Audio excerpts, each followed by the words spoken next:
I think that 2-year lease is an interesting hack. I think if you buy and remodel in the winter, getting that odd month lease, always targeting the spring or summer is very wise advice.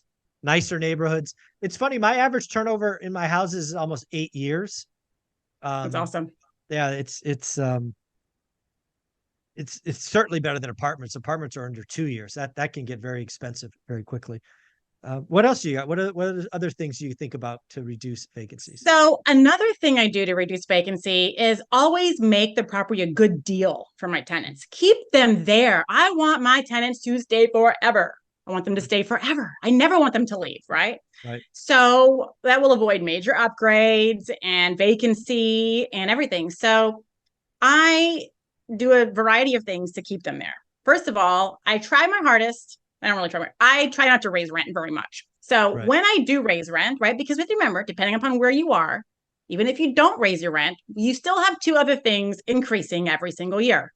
Possibly property taxes, depending upon where you are at, and home insurance always Yeah. going up. So you got to be careful. You do have to raise your rents, but Yep. I will never raise my rents to market rent when a tenant's there and I want to keep them because then they're like, let me see what else is out there. And then they might leave. Exactly.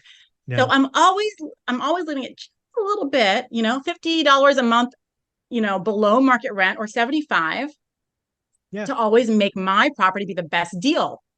Yeah. I think that's such wise advice, and I've used that as well historically.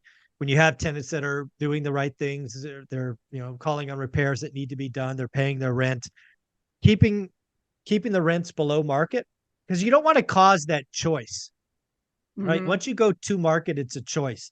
They could take yours or something else.